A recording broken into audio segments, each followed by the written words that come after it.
Ito yung araw na pupunta na ako ng Cotabato. Dahil excited ako magbibilang sa ipon ng asawa ko. Sabi niya, halika na, naghihintay na sa'yo yung alkansya ko. Dahil ikaw ang magbibilang nito. O, diba?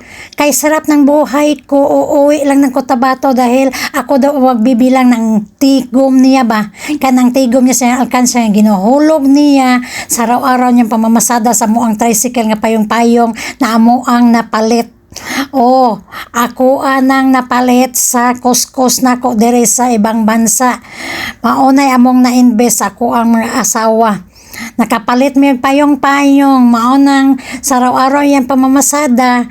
Ana siya, mag-alkansya ko para paguli nimo na akay ihap-ihapon na kay kalingawan og kuan ka nang ihap-ihap sa piso-piso, sa 5, sa 20 o sa 10. Ito, isa-isa ko nang pinalabas. Kaya ingon na siya, hala, iho na diha. Kay unahon mo ni mga trabaho, magsiparit sa ka sa piso-piso, sa 5, sa 10 o sa 20. Ingko di ay, hala, ako ra mag-isa kay iniwan rin niya ako dahil namasada siya. O lion lang ko niya, o ano, tapos ka na. Minsan natulugan ko na, hindi pa ako natapos. Alam niyo bang inabot ako nito hanggang gabi sa pagbibilang. Pag uwi niya, sabi ko, tulungan mo ako kay giantok na ko ba? Nakatulog na ko. Humang pagbangon na ko, continue na lang po ko yung taon og ihap. Alhamdulillah, habang nagbibilang ako, lagi din ako napapasalamat sa asawa ko. Sabi ko, maraming salamat sa effort mo. Maraming salamat sa concern mo sa akin dahil sa ginawa mo itong pag-iipon. Matatawag ko rin na napakaswerte ko, alhamdulillah, binigyan ako ng Allah subhanahu wa ta'ala ng partner na ganitong mindset na mag-ipon daw talaga siya para pag uwi ko after 2 years meron daw akong bibilangin.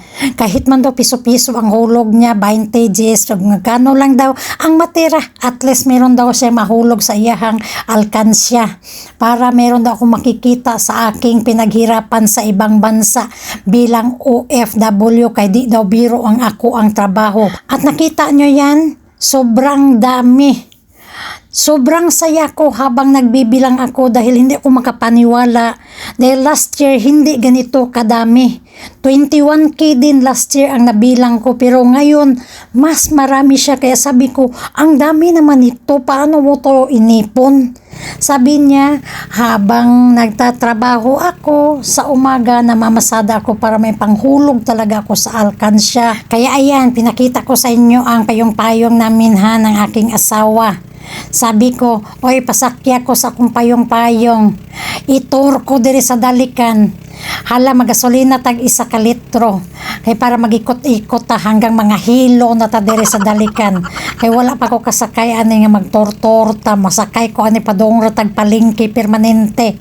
Hala, itortor ko para ma-feel pod tawo nako nga mo din akong katas diri sa Riyadh sa pagkuskus sa Ilidoros akong amo. Kaya ginawa ko ang video na ito para ma-inspired din ang mga partner, baka makita nila ito. Ma-inspired sila nga uy, kahit simpleng buhay lang, simple nga gamay ra og kita ba kaning payong-payong pila ray kita pero nakapag-ipon ang asawa ng isang OFW. Dahil pinagsikapan niya nga pahit piso-piso o 5 man makahulog sa alkansya para pag-uwi sa iyang asawa na ay bibilangin.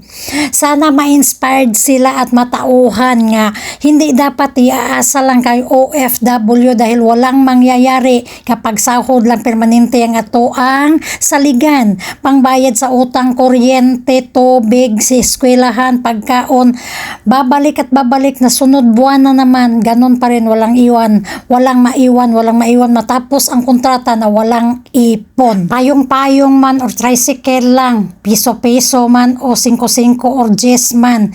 Pero sa 2 taon, 32,000 ang inabot na ipon ng aking asawa. Yes, 32,000 ang nabilang ko na yan. Ang lahat-lahat na piso-piso, meron pa ngang naiwan kasi hindi na namin binilang, iniwan na namin para panggastos-gastos. Yun kalaki, ganun kalaki.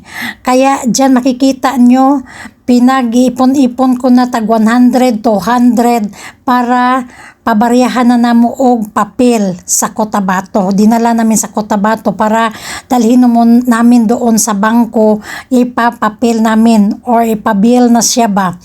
Kaya pagkatapos namin pinapapalitan ng papel, namili na kami ng mga anong kailangan. Yan, kaya nakita nyo nagbitbit ng asawa ko ng karton.